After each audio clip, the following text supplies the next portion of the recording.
Bonjour à tous, je suis Jean-Jacques Dens, vétérinaire praticien en Côte d'Or, mais également président du groupement de vétérinaires Univetzen. Je suis très heureux de vous accueillir à cette conférence où vous avez été invité par votre vétérinaire, membre de notre groupe. La santé bucco-dentaire, c'est le sujet d'aujourd'hui, n'est pas qu'une affaire de mauvaise haleine, c'est aussi une affaire de santé, surtout sur nos animaux qui vivent de plus en plus vieux. Le but de la présentation de ce soir est donc de vous permettre d'accéder à une information fiable, validée scientifiquement. Et à cet effet, le docteur Florian Boutouaille, spécialiste en dentisterie stomatologie vétérinaire, est diplômé européen de cette discipline. Vous pourrez lui poser toutes vos questions au cours de son exposé en utilisant l'onglet Questions situé en haut de votre écran. Un document de synthèse de toutes les questions et de toutes les réponses vous sera envoyé dans les prochains jours. Je laisse maintenant la parole à Florian Boutouaille pour environ 40 minutes. Florian, c'est à toi. Bonsoir. Bonsoir à toutes et à tous. Merci Jean-Jacques. Et bien sûr, merci au groupe Univetzen pour l'invitation et aux vétérinaires de ce groupe de l'invitation pour vous parler ce soir de l'hygiène et des soins de la bouche du chien, de votre chien. Un sujet qui me tient à cœur puisque c'est bien sûr le cœur de ma spécialité. Alors, pour commencer, parlons un petit peu de la bouche du chien et des dents qui s'y trouvent. Déjà, premier point, doit-on parler de bouche ou de gueule chez le chien? Eh bien, on va plutôt utiliser le terme gueule. Ce n'est pas un gros mot quand on en parle pour le chien. Le chien a une gueule comme l'ensemble des carnivores, en fait, puisque le chien est un carnivore. Donc le chien, le chat, le lion, la panthère ont une gueule. Et la gueule, en fait, se définit anatomiquement, si on peut dire, par le fait d'avoir une commissure des lèvres très, très éloignée vers l'arrière, contrairement à nous qui avons une bouche avec une commissure des lèvres beaucoup plus avancée. D'autres animaux, comme le cheval, par exemple, a une bouche également. Et c'est vraiment en fait la manière de manger, le régime alimentaire, donc le fait d'être carnivore qui définit le fait d'avoir une gueule. Et on en parlera un petit peu plus tard. En fait, dans la manière de manger, c'est important. Ils peuvent ouvrir grand la gueule pour utiliser leurs dents un petit peu différemment de l'homme qui a une bouche ou de d'autres animaux qui ont une bouche. Donc dans cette gueule ou dans cette bouche de chien, on va retrouver à l'âge adulte 42 dents. Donc c'est beaucoup. C'est plus que nous. Nous, si nous avons toutes nos dents, nous en avons 32, donc c'est 10 de plus. 42 dents adultes qui succèdent à 28 dents de lait. Donc le jeune chiot commence à voir poindre ses dents à l'âge de 3-4 semaines environ pour avoir 28 dents de lait. Et puis ensuite, vers l'âge de 3 mois, 3-4 mois, 3 mois et demi, il commence à perdre ses dents de lait. Et entre 3 et 5 mois, l'ensemble de ces dents de lait finissent par tomber et les dents adultes arrivent. Donc autrement dit, c'est très rapide si on compare à nous. Nous, le changement de dentition des dents de lait aux dents adultes se fait sur plusieurs années. Et là, ça se fait en 2 mois et demi chez le chien. Donc, c'est très rapide. Donc, le chien, dans sa bouche, il a différentes dents,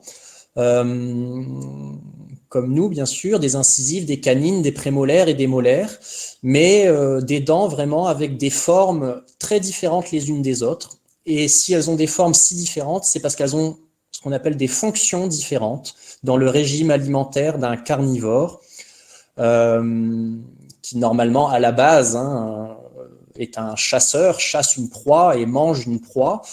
Ces dents vont avoir des fonctions bien différentes. Avec les incisives que vous voyez en orange là sur le schéma, les dents de l'avant qui vont servir à dépecer la proie, à vraiment arracher la peau de la proie pour manger ensuite la chair. Les canines en vert sur le schéma, donc ce qu'on appelle les crocs chez le chien. Très grandes dents, les plus grandes dents, très grandes, très pointues, qui sont vraiment des poignards, des armes, vraiment pour attraper la proie. Les prémolaires, que vous voyez en violet sur le schéma, qui sont des dents vraiment qui ont une fonction coupante, qui vont vraiment couper, sont au final les dents les plus nombreuses et qui occupent le plus de place dans la bouche, puisque vraiment un carnivore, et le chien étant un carnivore, à la base, découpe vraiment sa nourriture. Et puis des molaires en bleu, sur le schéma, qui, elles, vont plus servir à broyer la nourriture, mais vous le voyez, qui au final occupe une place moins importante. Donc, autrement dit, le chien qui est un carnivore va vraiment utiliser ses dents alors, pour attraper sa proie, mais après vraiment pour découper sa nourriture, plus que réellement mâcher. Il va découper des morceaux qu'il va avaler, et ensuite l'estomac va digérer tout ça. C'est quelque chose de bien différent par rapport à nous qui devons broyer notre nourriture avec nos prémolaires et molaires avant de l'avaler. Là, c'est un petit peu différent et ça va avoir son importance à la fois par rapport à l'alimentation qu'on donne aux chiens, mais aussi par rapport aux soins éventuels ou aux différents produits qu'on va pouvoir donner pour l'hygiène dentaire. La fonction de ces dents a une importance puisque la mastication que va avoir le chien est un petit peu différente par rapport à ce que l'on rencontre chez nous. Sur ces dents et dans cette bouche vont se développer des bactéries et un peu plus tard du tartre. Et toutes les sources de problèmes sont là. Ce sont en fait les bactéries dans la bouche. La bouche, c'est un peu un milieu de culture. On a tous, mais le chien bien évidemment aussi, des bactéries dans notre bouche. On en a énormément en fait, on a des centaines d'espèces différentes de bactéries. Les scientifiques étudient beaucoup ça et en fait tous les ans, tout le temps, on retrouve toujours des nouvelles bactéries avec les technologies qui avancent. Il y a vraiment énormément de bactéries, c'est tout un environnement dans la bouche avec des bactéries qui interagissent les unes avec les autres.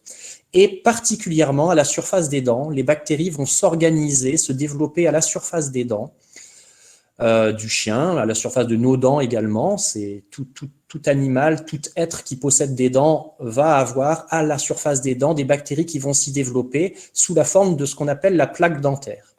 La plaque dentaire, donc ce que vous voyez sur le schéma en haut, là, c'est une sorte d'enduit de microscopique, bien sûr, une sorte d'enduit un peu visqueux qui se dépose à la surface des dents, et cet enduit visqueux est rempli de bactéries qui prolifèrent, qui, tant qu'elles restent là et qu'on ne les dérange pas, prolifèrent et deviennent de plus en plus méchantes, en quelque sorte. Et ces bactéries, viennent au contact des dents, mais du coup au contact des gencives et au contact des racines des dents.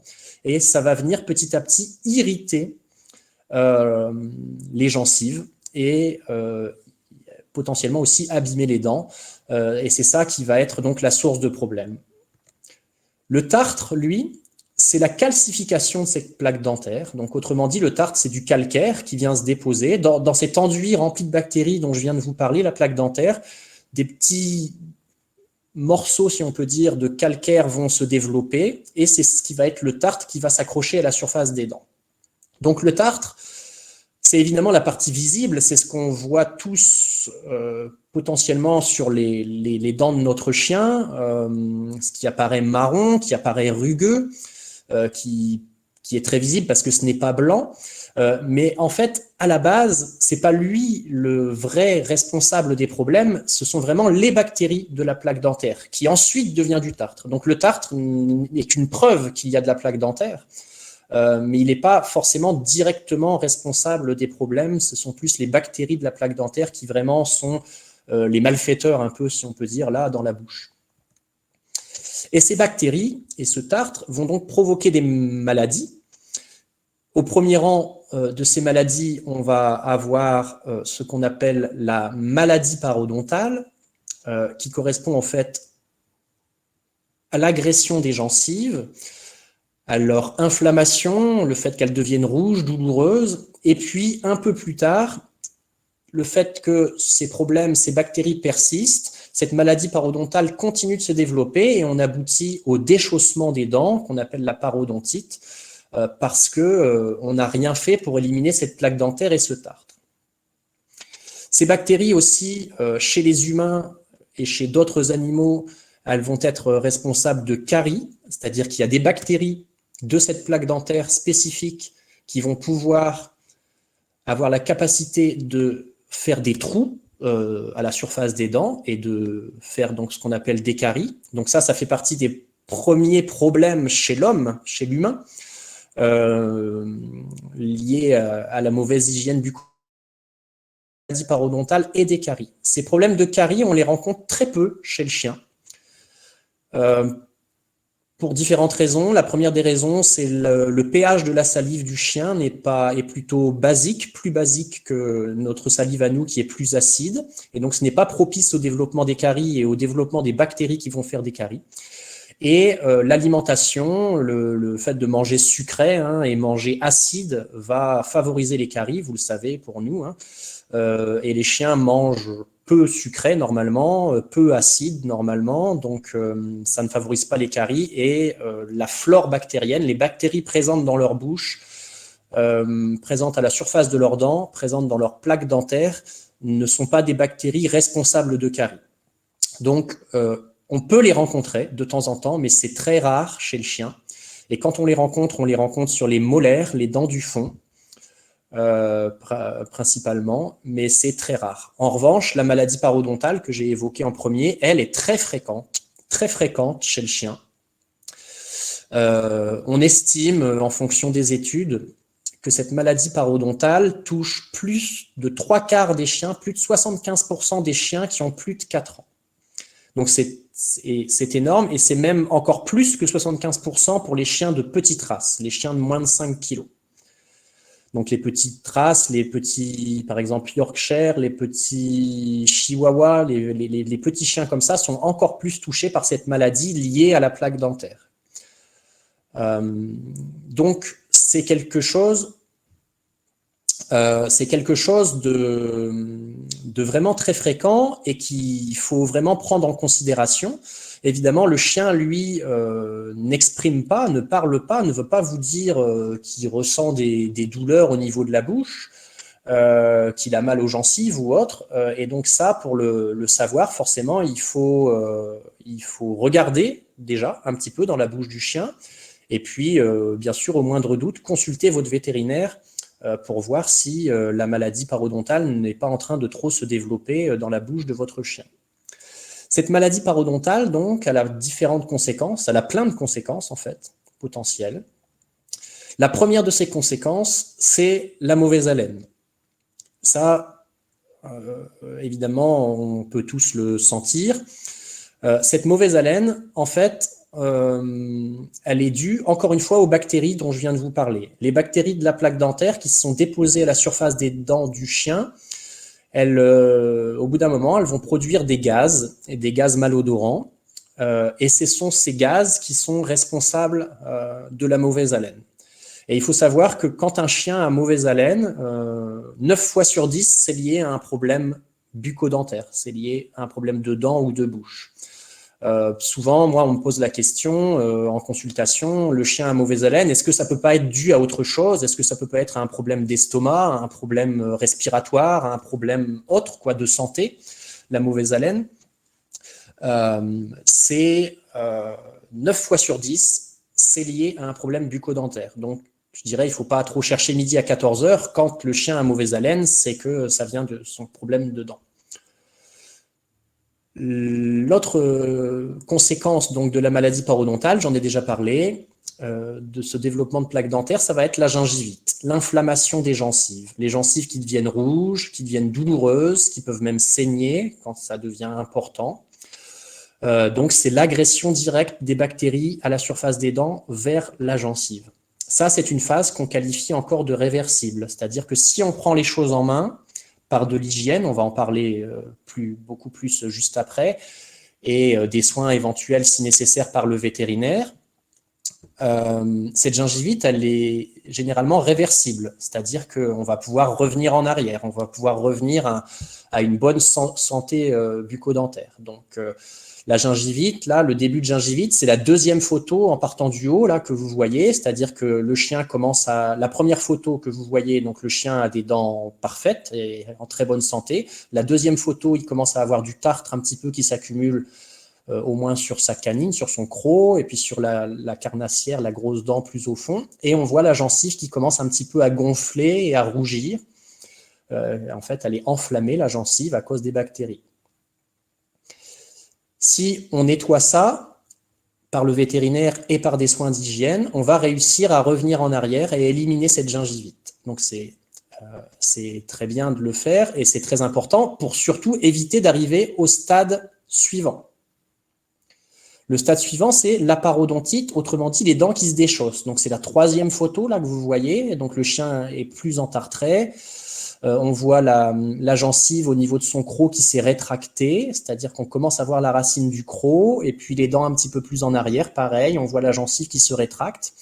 Et ça, malheureusement, c'est irréversible, c'est-à-dire que ce qui s'est rétracté, ce qui a été détruit par ces bactéries, par l'infection, ne pourra pas revenir. Donc les dents ne vont pas se rechausser, si je puis dire.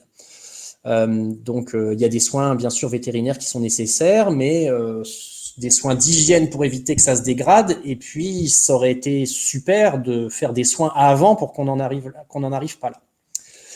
Et puis après, l'état peut encore, si on ne fait rien, se dégrader encore plus. Donc là, c'est un peu le cas extrême de la quatrième photo, celle en bas, où là, les dents sont extrêmement entartrées. Quasiment presque toutes les dents là sont devenues mobiles, avec des grosses irritations. Les gencives se sont beaucoup rétractées. C'est un chien de petite taille, là, un petit Yorkshire, avec des mâchoires qui se sont fragilisées. Donc il peut même y avoir un risque, hein, des fois, sur des petits chiens avec des mâchoires qui se fragilisent et qui peuvent se casser avec des tout petits traumatismes. Il n'aurait pas dû y avoir autant de fragilité. Donc ça peut avoir des conséquences importantes quand même, hein. J'avais oublié d'en parler, pour les dents du haut, quand cette infection remonte le long des racines, bah, ça peut remonter l'infection jusque dans le nez, puisque au-dessus des dents du haut, pour le chien, on a le nez, hein, son museau se situe juste au-dessus. Et ça peut être responsable de problèmes de nez qui coule, d'éternuement, de choses comme ça, de chiens qui reniflent tout le temps, parce que l'infection est remontée le long des racines des dents jusque dans le nez. Donc il y a des choses quand même importantes qui peuvent survenir si on laisse un peu trop traîner les choses. Et après, enfin, cette infection qui se développe au niveau de la bouche, comme n'importe quelle infection ailleurs dans l'organisme, si on la laisse traîner trop longtemps, elle peut avoir des conséquences qu'on appelle à distance, passer dans le sang et puis par le sang aller jusqu'au cœur, jusqu'au rein, jusqu'au foie. Donc là, je ne veux pas me faire trop alarmiste, hein, c'est pas des choses qui surviennent comme ça du jour au lendemain, mais il faut le savoir, ça peut avoir des conséquences. C'est comme pour nous, hein, d'ailleurs, c'est exactement comme pour nous. Les problèmes bucco-dentaires qui traînent peuvent avoir des conséquences sur l'organisme.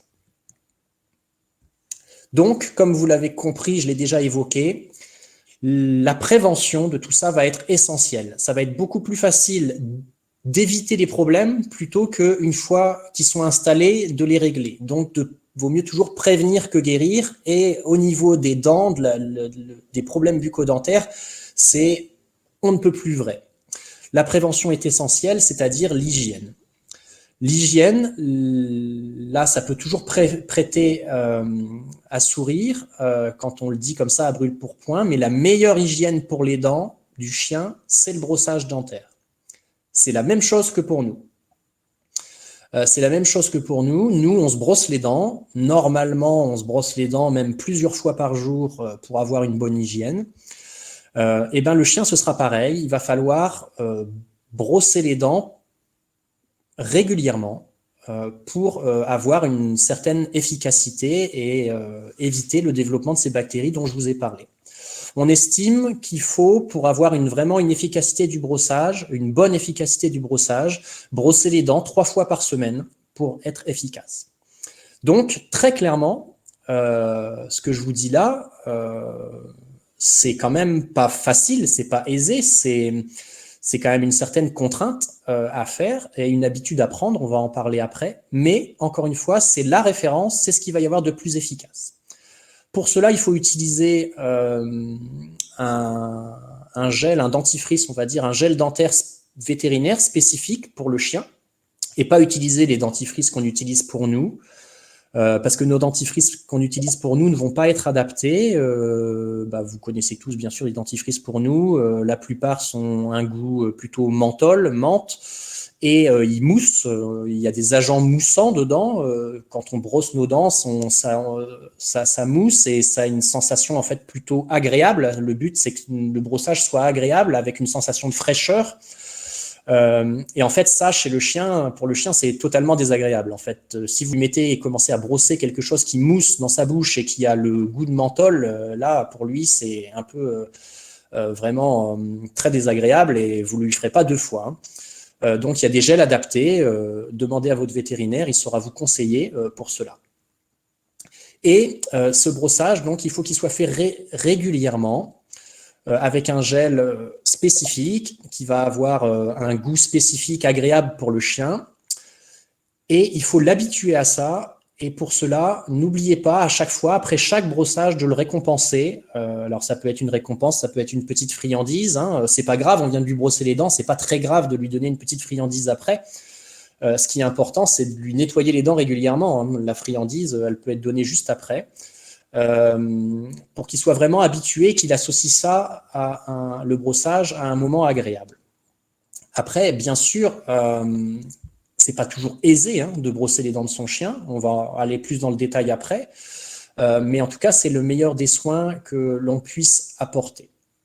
Si on ne peut pas brosser les dents de son chien, il y a d'autres, j'ai mis entre guillemets, d'autres outils qui existent, tels que des lamelles ou des barres à mâcher, ou des croquettes à visée bucco-dentaire, c'est-à-dire des croquettes formulées avec une composition, avec une texture et une forme spécifiques pour réussir un peu à nettoyer les dents, ou alors des produits ou des sprays, des produits qu'on peut ajouter à l'aliment ou dans l'eau de boisson, ou des sprays qu'on peut pulvériser dans la bouche du chien. Il y a plein de produits qui existent sur le marché qui sont plus ou moins efficaces et qui sont plus ou moins sérieux. Parce que, voilà, toute chose un peu commerciale, il y a toujours des gens qui profitent et qui essaient de commercialiser des choses pour faire de l'argent et qui, des fois, sont pas toujours des choses très sérieuses. Ça, encore une fois, là, je ne peux que vous dire, pour ces produits-là, de demander conseil à votre vétérinaire qui saura vous orienter et vous dire la validité, si je puis dire, un peu d'un produit. Et donc, l'importance après, pour mettre en place cette hygiène et contrôler si tout va bien dans la bouche du chien, c'est de voir régulièrement votre vétérinaire pour qu'il examine la bouche de votre chien. Globalement, à la visite annuelle, la visite vaccinale, on va dire, la visite de contrôle annuel, votre vétérinaire, ça fait partie de ce qu'on appelle l'examen clinique qui va réaliser l'examen complet du chien qui va être fait à ce moment-là, va regarder dans la bouche du chien. Mais n'hésitez pas à le solliciter, à lui poser la question ou à lui dire « Ah, j'ai quand même remarqué qu'il avait un peu plus mauvaise haleine ou qu'il avait un peu plus de difficulté à manger ou ses croquettes ou à manger la barre à mâcher que je lui donne habituellement ou des choses comme ça, ou j'ai remarqué en lui brossant les dents que ça saigne. » Parce que ça, forcément, c'est des renseignements que votre vétérinaire ne peut pas connaître tout de suite. Il ne peut pas savoir comment il mange à la maison, comment il mâche, s'il mâche plus d'un côté que de l'autre et tout ça. Donc, c'est tout des petits indices que vous pouvez donner à votre vétérinaire, signaler à votre vétérinaire pour que ça l'oriente dans sa démarche après. C'est lui qui saura vous conseiller donc sur les produits dont on vient de parler, on va encore parler après, et qui va décider aussi après, je dirais l'étape qui suit, si des soins vétérinaires, des soins professionnels sont nécessaires. Est-ce qu'il y a besoin d'un détartrage? Est-ce qu'il y a besoin de soins supplémentaires? Et puis, votre vétérinaire aussi, en regardant dans la bouche, il va voir l'état des dents de votre chien et puis il va contrôler aussi d'autres choses, hein, s'il n'y a pas d'autres problèmes qui surviennent dans la bouche du chien, des problèmes de langue, des problèmes de santé qui retentissent au niveau de la bouche, l'apparition d'une tumeur ou de choses comme ça plus graves. C'est évidemment à chaque consultation vaccinale ou à chaque consultation annuelle le moment de regarder tout ça. Donc, je reviens sur le brossage dentaire dont je vous ai dit que c'était la référence. Hein. Chez l'homme, encore une fois, je me répète, mais c'est important, c'est vraiment la référence en termes d'hygiène bucco-dentaire. Aucun professionnel de santé ne vous dira jamais pour vous-même de faire autre chose que de vous brosser les dents. Il n'y aura rien qui remplacera le brossage dentaire. On ne vous dira jamais de mâcher du chewing-gum ou de mâchonner un bâtonnet ou je ne sais quoi. C'est vraiment le brossage qui va être le plus important.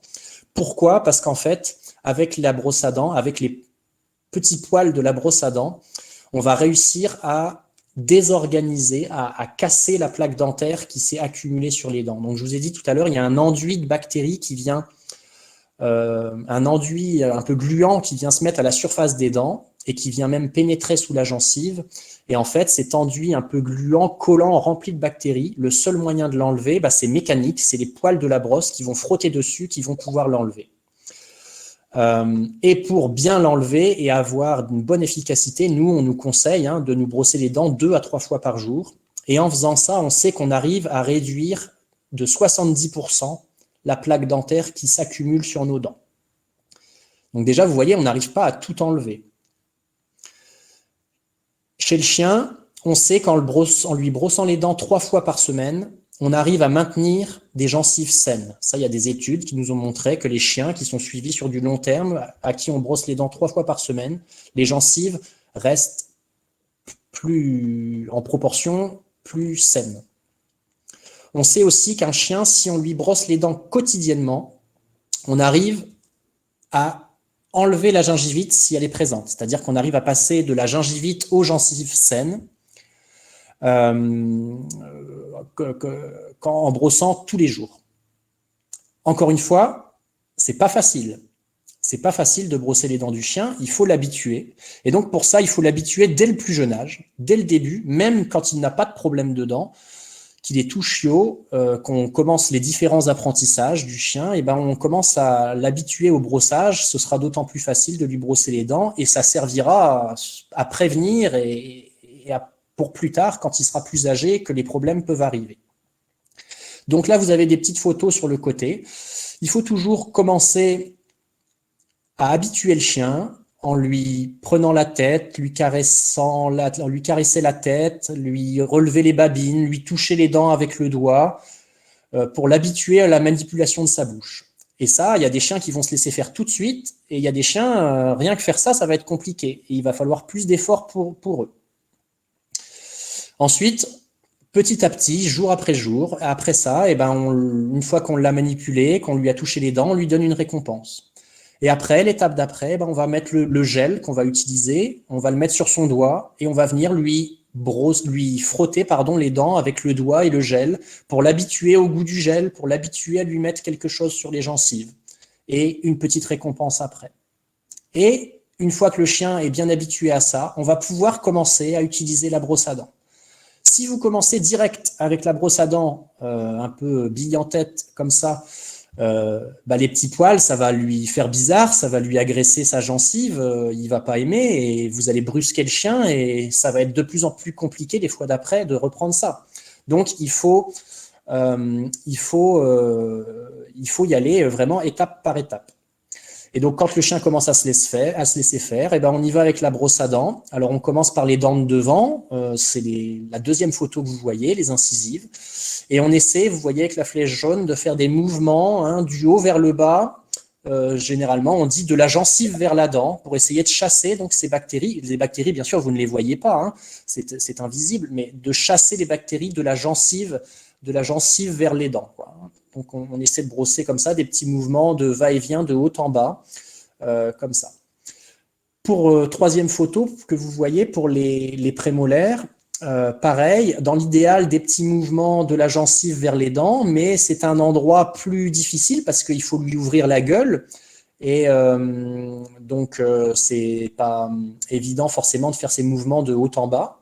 Donc, l'autre technique, c'est la dernière photo, c'est le plus facile presque de faire comme ça, c'est de passer en fait, comme vous voyez sur la photo, la brosse à dents sous la babine du chien, et une fois qu'elle est entre la babine et les dents, et de faire des petits mouvements circulaires, comme vous le voyez modélisé là par les flèches circulaires, pour réussir à faire, en fait, en faisant ces mouvements circulaires, ça va faire des mouvements de bas en haut, en fait, sur les prémolaires et molaires, les dents du fond du chien. Et toujours, je me répète, après ça, une petite récompense pour que le chien vraiment associe ce moment à quelque chose d'agréable. Après, là, on a fait la face externe des dents. Et c'est déjà, si on arrive à faire tout ce que je viens de vous dire là, c'est déjà très très bien.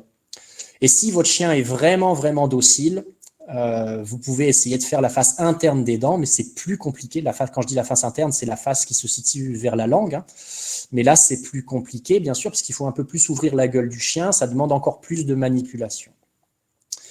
Après, il faut savoir que cette zone interne, là où passe la langue, en quelque sorte, c'est une zone qui est beaucoup plus nettoyée naturellement par le passage de la langue et le passage de la salive, en quelque sorte.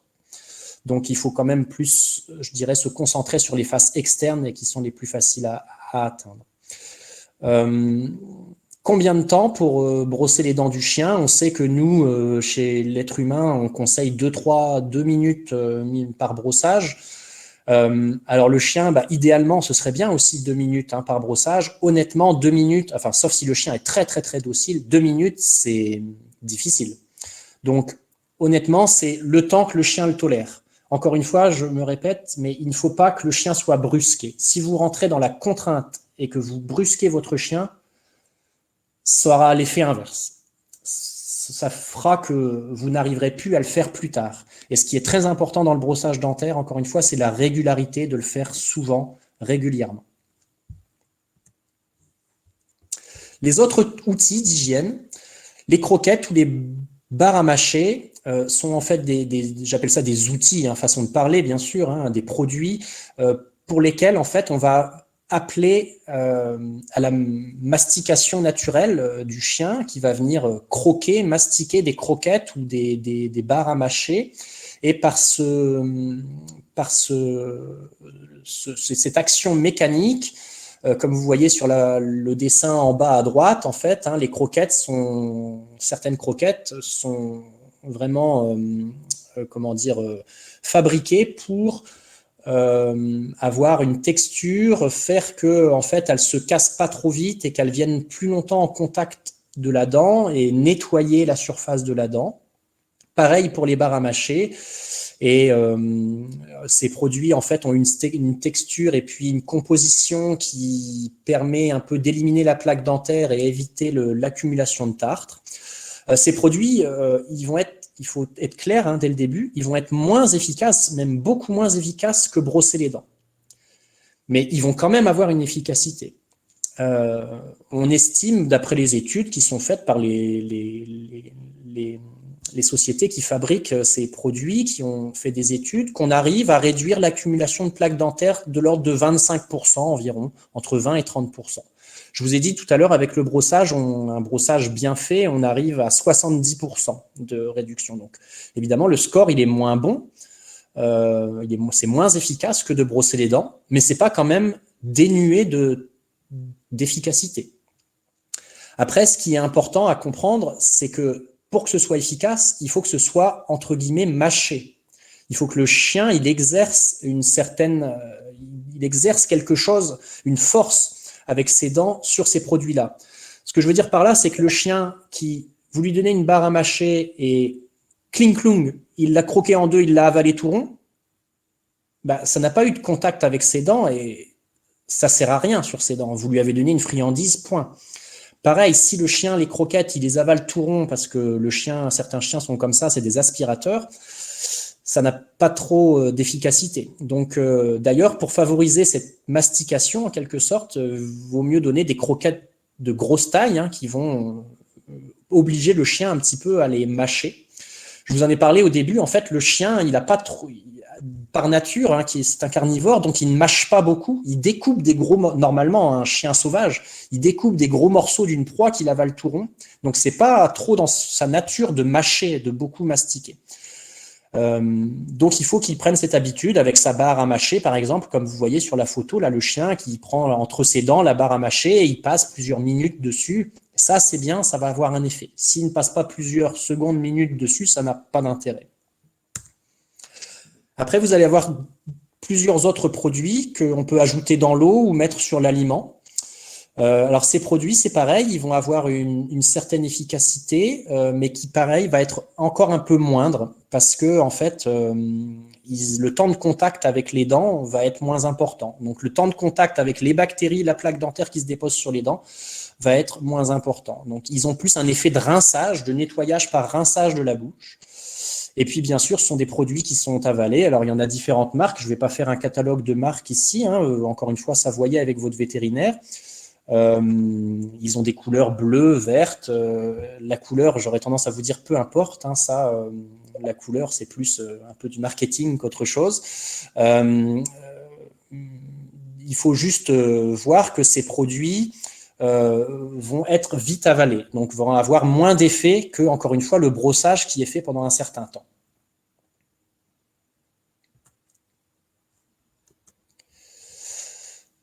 Et il faut bien comprendre que les barres à mâcher, les croquettes, les produits qu'on va mettre sur l'eau ou les sprays qu'on va mettre dans la bouche, ça ne résout pas les problèmes. Résoudre les problèmes quand ils sont installés, ça, pour les résoudre, il faut voir votre vétérinaire. Et il faut que les soins vétérinaires soient faits. Si vraiment des problèmes de dents qui se déchaussent, de tartre important qui se met, de douleurs dentaires se mettent en place, les croquettes, les barres à mâcher, voire même le brossage dentaire, ça ne va pas résoudre le problème. Ça peut éviter qu'il s'aggrave, mais ça ne va pas résoudre les problèmes.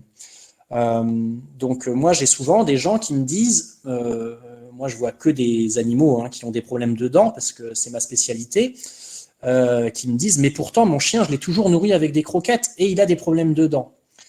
Ben oui, le fait de donner des croquettes, ça peut aider à ce qu'il y ait moins de plaques dentaires, un peu moins de tartre qui se développe, mais ça ne va pas empêcher les problèmes.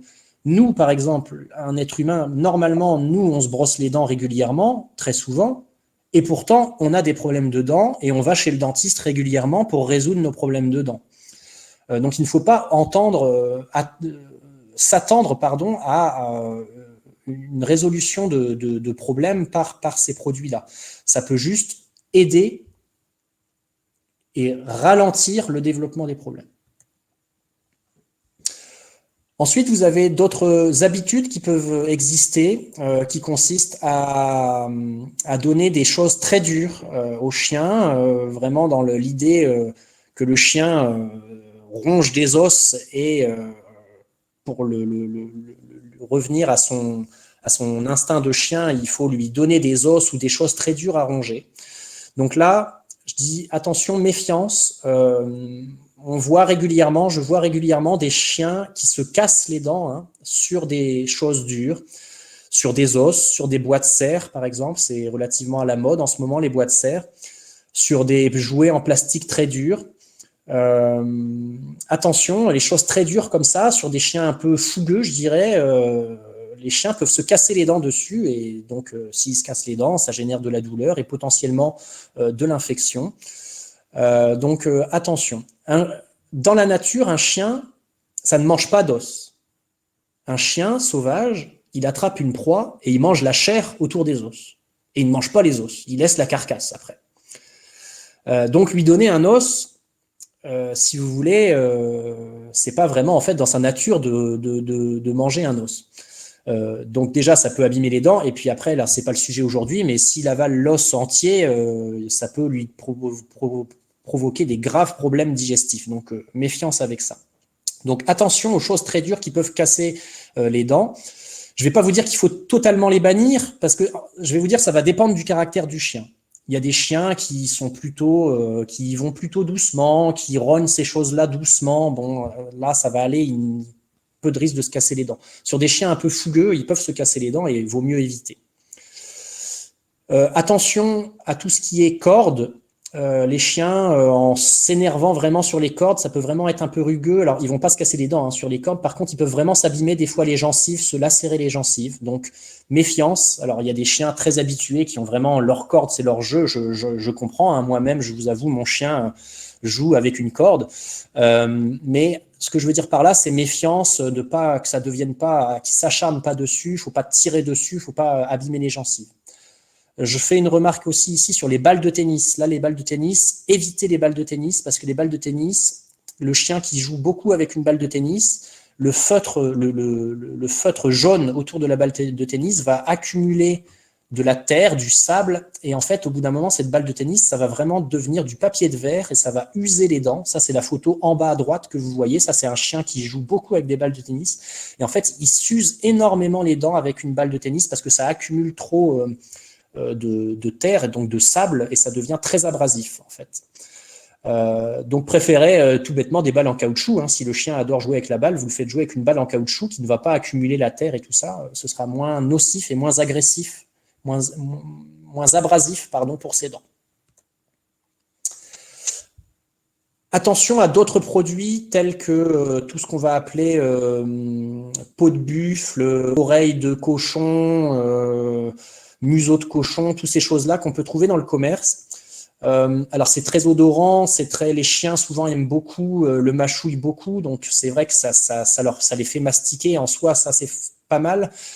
Là où j'attire vraiment votre attention, c'est sur certains produits. Faites attention à ce que vous pouvez éventuellement acheter sur des produits qui peuvent vraiment être peu hygiéniques, parce que c'est quand même à la base de la viande, même si elle a été un peu séchée, traitée, c'est quand même de la viande. Et le chien qui traîne ça dans la maison, dans le jardin, pendant plusieurs jours, cette viande, ça va devenir, même si elle a été séchée et tout ça, ça va devenir un nid à bactéries. Et il y a eu des cas d'intoxication par des salmonelles, des bactéries méchantes, avec des choses comme ça. Donc faites attention. Moi, d'une manière générale, je conseille d'éviter ça.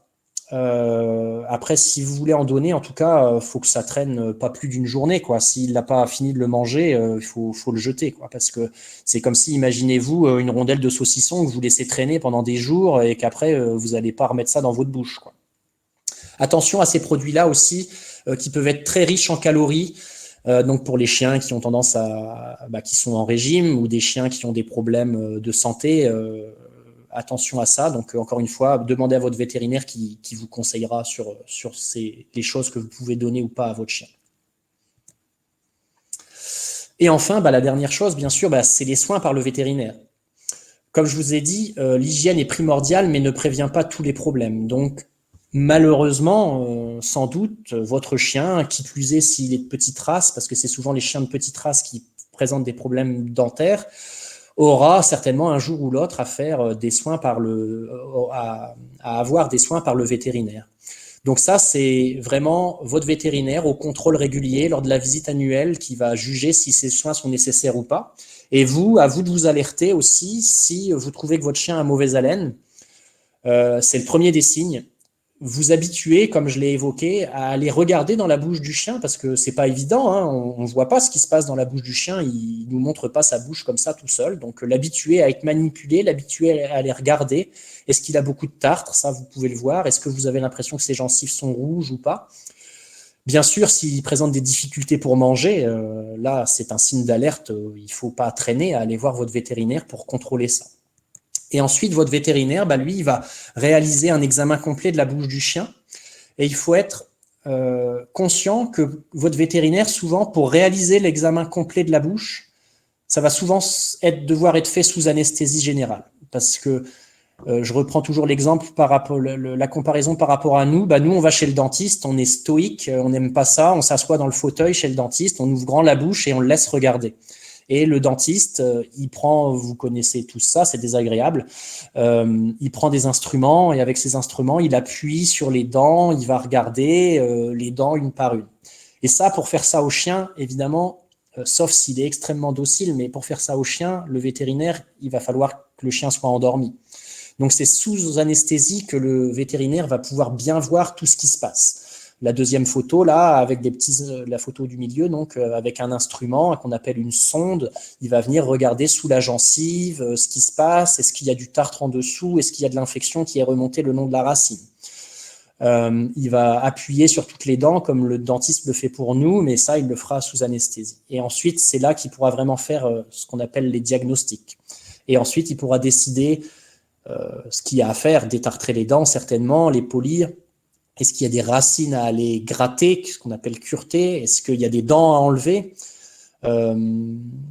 Voilà, des fois, à partir d'un certain âge, si les problèmes se sont un peu accumulés, il y a des extractions dentaires à faire. Il ne faut pas s'en effrayer. Si le vétérinaire décide d'enlever des dents, il faut vraiment se dire que c'est pour le bien-être du chien, qu'il sera mieux après. Ce que je dis toujours, moi, aux propriétaires de chiens qui viennent me voir, c'est que si on enlève des dents, c'est qu'il y a une raison. et que ses dents lui font mal. Ses dents ne lui servent plus à rien si ce n'est à avoir de l'infection et qu'il est préférable de les enlever et le chien sera bien mieux après. Vaut mieux des dents en moins que des dents qui font mal. Ça, il faut vraiment s'en convaincre. Et que si ça arrive, c'est pas une catastrophe en soi, mais c'est juste que c'est à prendre en charge et à bien considérer. Donc, en conclusion, votre vétérinaire, bien sûr, c'est votre partenaire pour la santé de votre chien en général, mais pour la santé bucco-dentaire de votre chien. Mais votre vétérinaire, vous ne le voyez pas tous les jours, donc il va avoir un rôle ponctuel. Il va avoir un rôle ponctuel pour prodiguer des soins, bien sûr, et pour vous donner des conseils et répondre à vos questions. Et l'hygiène bucco-dentaire et éviter que les problèmes n'arrivent, ça, c'est un problème d'hygiène et d'hygiène quotidienne. Et ça, ce sera votre mission à vous quotidienne pour la santé de votre chien, la santé bucco-dentaire de votre chien, de réaliser ces soins d'hygiène. Je me répète encore une fois, l'idéal de l'idéal, le brossage dentaire, et essayer de le mettre en place. Et si c'est difficile, vous avez d'autres outils, tels que les produits qui font appel à la mastication, les barres à mâcher, les croquettes à visée bucco-dentaire, qui vont avoir une action mécanique également sur les dents, moindre que le brossage, mais quand même. Et puis après, les produits qui vont être ajoutés sur l'aliment, l'eau de boisson, qui vont avoir encore un effet un peu moindre, mais qui seront toujours mieux que rien si on ne peut pas faire le brossage ou les autres choses sur votre chien. Voilà. J'ai une question là que je vois. Pour les humains, il y a des pubs pour un brossage par ultrason. Cela existe-t-il pour les chiens et est-ce efficace? Alors, en théorie, tout peut exister et ça peut être fait. Le problème, c'est que les ultrasons chez le chien, vous savez, il entend, il capte beaucoup plus que nous les choses. Et si vous commencez à lui appliquer des choses comme ça avec des ultrasons, ça va le rendre un peu dingo, quoi, hein. Donc, ces brossages par ultrasons chez les êtres humains, s'ils sont bien faits d'ailleurs, peuvent avoir une certaine efficacité. Chez le chien, ça ne me semble pas trop adapté. Voilà. Donc, j'ai une autre question. Un chien qui a une mauvaise haleine, qui a du tartre, mais qui est âgé de 17 ans, donc qui est très âgé, est-ce que l'anesthésie pour un détartrage est trop risquée? Que faire? Là, je vais avoir la réponse que j'ai déjà dit un petit peu, c'est ça, il faut voir avec votre vétérinaire. Votre chien, il a 17 ans, c'est effectivement très âgé, et donc l'anesthésie se pose question. Si le chien a 17 ans, mais que votre vétérinaire, en l'examinant, en lui faisant une prise de sang, en écoutant son cœur, s'aperçoit que tout va bien, eh bien, le risque anesthésique va être qualifié de très faible.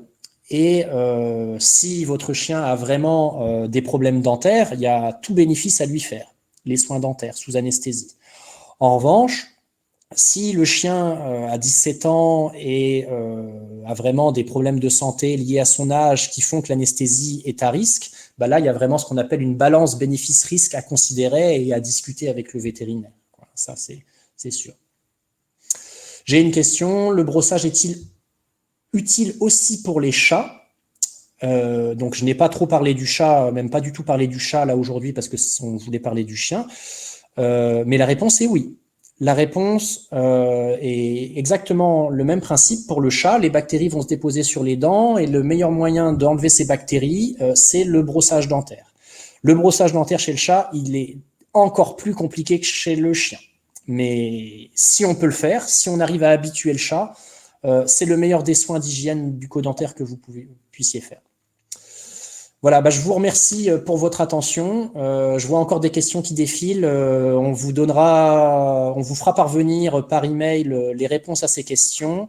Un document vous sera envoyé parce que là, le temps imparti se termine.